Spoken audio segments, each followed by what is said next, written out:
আসসালামু আলাইকুম ওয়া রাহমাতুল্লাহি ওয়া বারাকাতুহু। ইসলামের ভিত্তি কয়টি ও কি কি? ইসলামের ব্যক্তি পাঁচটি: কালিমা, নামাজ, রোজা, হজ, যাকাত। কালিমা তয়্যিবার অর্থ কি? আল্লাহ তাআলা ব্যতীত ইবাদতের উপযুক্ত আর কোনো মাবুদ নাই। হযরত মুহাম্মদ সাল্লাল্লাহু আলাইহি ওয়াসাল্লাম আল্লাহর রাসূল। ফেরেশতা কাকে বলে এবং কিসের তৈরি? চারজন ফেরেশতার নাম বলো এবং তাহারা কে কি কাজ করেন? ফেরেশতা আল্লাহর বান্দা এবং নূরের তৈরি। তারা নারীও না, পুরুষও না, পানাহার থেকে মুক্ত।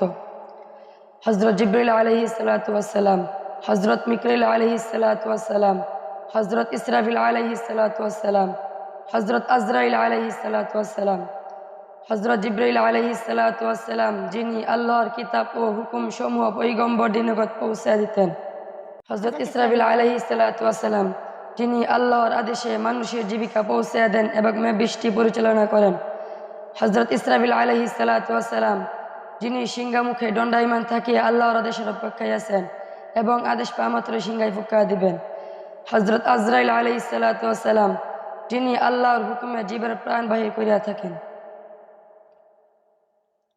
কবরে যে ফেরেশতা প্রশ্ন করিবেন তাহাদের নাম কি? তাহারা কি প্রশ্ন করিবেন? মুমিনরা কি উত্তর দিবেন? তাহারা দুই ফেরেশতা, তাহাদের নাম হলো মুনকার ও নাকির। তাহারা মৃত ব্যক্তিকে প্রশ্ন করিবে, তোমার রব কে, তোমার ধর্ম কি? হযরত মুহাম্মদ সাল্লাল্লাহু আলাইহি ওয়াসাল্লামকে দেখাইয়া জিজ্ঞাসা করিবেন, এই মহাপুরুষকে, যিনি তোমাদের নিকট আসিয়াছিলেন। যদি মৃত ব্যক্তি মুমিন হয় তাহলে উত্তর দিবে, আমার রব আল্লাহ, আমার ধর্ম ইসলাম, এই মহাপুরুষ আল্লাহর প্রেরিত রাসূল। মুসলমান হওয়ার জন্য কয়টি বিষয়ের উপর বিশ্বাস রাখিতে হয়? মুসলমান হওয়ার জন্য 7টি বিষয়ের উপর বিশ্বাস রাখতে হয়। সেইগুলো কি কি? নাম্বার 1, আল্লাহর উপর। নাম্বার 2, তাহার ফেরেশতাগণের উপর। নাম্বার 3, তাহার কিতাব সমূহের উপর। নাম্বার 4, তাহার রাসূলগণের উপর। নাম্বার 5, কিয়ামত দিবসের উপর। নাম্বার 6, ভালো মন্দ তাকদীরের উপর। নাম্বার 7, মৃত্যুর পর পুনরুজ্জীবিত হওয়ার উপর। সাহাবী কাকে বলে? যে ব্যক্তি ইমানের অবস্থায় হুজুর সাল্লাল্লাহু আলাইহি ওয়াসাল্লামকে দেখিয়াছেন এবং ইমানের অবস্থায় মৃত্যুবরণ করিয়াছেন তাকে সাহাবী বলা হয়। সাহাবাগণের সহিত প্রত্যেক মুসলমানের কর্তব্য কি? তাহাদের নাম উচ্চারণ করিলে কি বলা উচিত? প্রত্যেক মুসলমানের কর্তব্য এই যে, নবী করিম সাল্লাল্লাহু আলাইহি ওয়াসাল্লাম এর সন্তুষ্টির জন্য তাহার পরিবার পরিজন ও সাহাবাগণের সহিত ভালোবাসা রাখা, সমস্ত উম্মত হইতে তাহাদিগকে শ্রেষ্ঠ বলিয়া বিশ্বাস করা ও সম্মান করা। তাহাদের নাম উচ্চারণ করিলে রাদিয়াল্লাহু আনহু বলা উচিত। তাকদীর বলতে কি বুঝো? মানুষ যে সমস্ত কাজ করিয়া থাকে, উহা ভালো হোক আর মন্দ হোক, এবং পৃথিবীতে যে সকল ঘটনা ঘটিয়া থাকে সবই তকদির অনুযায়ী হয়। পয়গম্বরদের সংখ্যা কত? পয়গম্বরের সংখ্যা আল্লাহ তাআলা ব্যতীত আর কেউই জানে না। সর্বপ্রথম ও সর্বশেষ পয়গম্বরের নাম বলো। সর্বপ্রথম পয়গম্বর হযরত আদম আলাইহিস সালাতু ওয়াস সালাম। সর্বশেষ পয়গম্বর হযরত মুহাম্মদ সাল্লাল্লাহু আলাইহি সাল্লাতু ওয়াস সালাম। হযরত মুহাম্মদ সাল্লাল্লাহু আলাইহি ওয়াসাল্লাম কত বছর দুনিয়াতে ছিলেন? কোথায় তাহাকে দাফন করা হয়?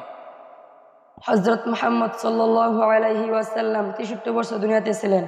তাহাকে মদিনা মুনাওয়ারায় দাফন করা হয়। হযরত মুহাম্মদ সাল্লাল্লাহু আলাইহি ওয়াসাল্লাম কত বছর দুনিয়াতে ছিলেন? হযরত মুহাম্মদ সাল্লাল্লাহু আলাইহি ওয়াসাল্লাম কত বছর বয়সে নবুয়ত লাভ করিয়াছেন? হযরত মুহাম্মদ সাল্লাল্লাহু আলাইহি ওয়াসাল্লাম 40 বছর বয়সে নবুয়ত লাভ করিয়াছেন। নবুয়তের পর মক্কা মুকাররমায় ও মদিনা মুনাওয়ারায় কয় বছর ইসলাম প্রচার করিয়াছেন? নবুয়তের পর 13 বছর মক্কা মুকাররমায় এবং 10 বছর মদিনা মুনাওয়ারায় ইসলাম প্রচার করিয়াছেন। হযরত মুহাম্মদ সাল্লাল্লাহু আলাইহি ওয়াসাল্লামের পিতামাতা ও পূর্বপুরুষগণের নাম বলো। হযরত মুহাম্মদ সাল্লাল্লাহু আলাইহি ওয়াসাল্লামের পিতার নাম আব্দুল্লাহ, মাতার নাম আমিনা, দাদার নাম আব্দুল মুতালেব, তাহার পিতার নাম হাশেম, তাহার পিতার নাম আব্দে মানাফ। ইহাকে 4 গোষ্ঠী বলা হয়। প্রথমবার সিংহায় ফুৎকার দেওয়ার পর কি কি অবস্থা সৃষ্টি হইবে? প্রথমবার সিংহায় ফুৎকা দিলে ইহাদের সমস্ত অস্তিত্ব প্রাপ্ত হইবে। মৃতরা কবর হইতে বাহির হইতে থাকিবে। তাহাদের কৃতকর্মের ওজন করিবার জন্য নেক্তিদার করানো হইবে। আমল নামা প্রত্যেকের হাতে দোয়াইবে ও হিসাব লওয়া হইবে। তাহাদের হাত বা সাক্ষ্য দিবে যে ভালো কাজ করিয়াছেন নাকি মন্দ কাজ করিয়াছেন।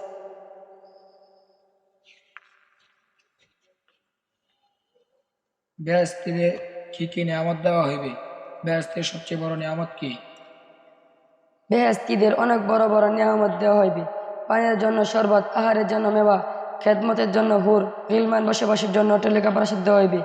বেহেশতের সবচেয়ে বড় নিয়ামত হলো আল্লাহর দিদার। কত বছর বয়সে ছেলে মেয়েদের নামাজ পড়িবার আদেশ দিতে হইবে? ছেলে মেয়েদের 7 বছর হলে নামাজ পড়িবার আদেশ দিতে হইবে। এবং কত বছর বয়সে নামাজের জন্য শাসনের হুকুম রহিয়াছে? 10 বছর হলে ছেলে মেয়েদের 10 বছর হলে নামাজের জন্য শাসনের হুকুম রহিয়াছে। ইমাম হওয়ার জন্য যোগ্য ব্যক্তি কে? যে ব্যক্তি কোরআনে কারিম শুদ্ধভাবে পড়িতে পারে, ইলমে দ্বীন ও ধর্মীয় শিক্ষা উপস্থিত সকলের চেয়ে বড় আলেম তিনি উক্ত। নাবালেগের পিছনে ফরজ নামাজ ও তারাবির নামাজ এবং বেদাতি ও ফাসিকের পিছনে নামাজ পড়িবার হুকুম কি? নাবালেগের পিছনে ফরজ নামাজ সই হবে না। কোনো আলেম তারাবির নামাজ জায়েজ বলিয়াছেন, আবার কেউ কেউ নাজায়েজ বলিয়াছেন। তবে বিশুদ্ধ মত হলে নাজায়েজ, কুফর পর্যন্ত পৌঁছায় নাই এমন বিদআতি ব্যক্তি পিছনে নামাজ মাকরুহ হবে। ফাসিকের পিছনে নামাজ মাকরুহ, তবে নামাজ আদায় হইয়া যাবে। অজুর ফরজ কয়টি ও কি কি? অজুর ফরজ 4টি। সমস্ত মুখমণ্ডল ধৌত করা, 2 হাত ধৌত করা, মাথা 4 ভাগের 1 ভাগ মাসাহ করা, উভয় ঘাত কোন পর্যন্ত 3 বার ধৌত করা। অজুর সুন্নত কয়টি? অজুর সুন্নত 15টি। তার মধ্যে 4টি বলো।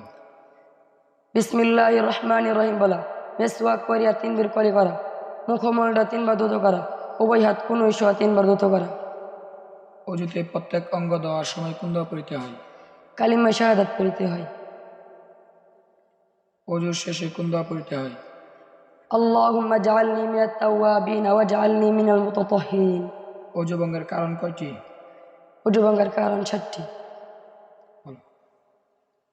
পায়খানা বা প্রস্রাবের রাস্তা দিয়া কোনো কিছু বাইর হওয়া, মুখ বরিয়া বমি হওয়া, শরীরের কোনো জায়গা হইতে রক্ত, পুঁজ বা পানি বাইর হইয়া গড়িয়া পড়া, দুধের সঙ্গে রক্তর বাক্স সমান বা বেশি হওয়া, চিৎপা কাত হইয়া হেলান দিয়া গুঞ্জাওয়া, পাগল মাতাল ও অচতল হইলে, নামাজে উচ্চস্বরে হাসিলে।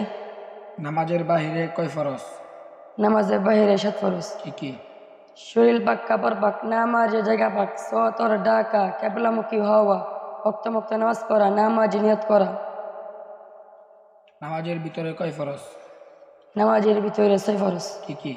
তাকবীর তাহরিমা বলা, খাড়া হইয়া নামাজ পড়া, কেরাত পড়া, রুকু করা, 2 সিজদা করা, আখিরি বৈঠক। নামাজের ওয়াজিব কয়টি? নামাজের ওয়াজিব 14টি। তার মধ্যে 6টি বলো।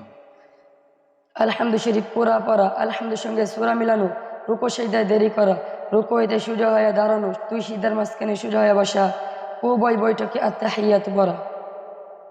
নামাজ ভঙ্গের কারণ কয়টি? নামাজ ভাঙার কারণ 19টি। তার মধ্যে 6টি বলো। নামাজে অসত্য পড়া, নামাজের ভিতর কথা বলা, কোনো লোককে সালাম দেওয়া, সালামের উত্তর দেওয়া, শব্দ করা, বিনা উজরে কাশা। নামাজের নিষিদ্ধ সময় কয়টি ও কি কি? নামাজের নিষিদ্ধ সময় 3টি। সূর্য উদয় হইবার সময়, সূর্য যখন ঠিক মাথার উপরে আসে, সূর্য অস্ত যাইবার সময়। ফরজ নামাজের কয় রাকাতে এবং ভিতর সুন্নত ও নফল নামাজের কয় রাকাতে কেরাত পড়িতে হইবে?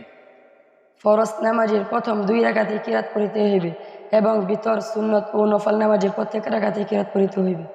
নামাজের মধ্যে সুন্নতে মক্কাদা কয়টি? নামাজের মধ্যে সুন্নত মুক্কাদা 12টি। তার মধ্যে 4টি বলো। নামাজ আরম্ভ হইবার সময় 2 হাত কান পর্যন্ত উঠানো, কিরাতের সময় 2 হাত বাঁধিয়া রাখা, প্রথম রাকাতে প্রথমে সানা পড়া, প্রত্যেক ওটাবাসী আল্লাহু আকবার বলা। আসসালামু আলাইকুম ওয়া রাহমাতুল্লাহি ওয়া বারাকাতুহু।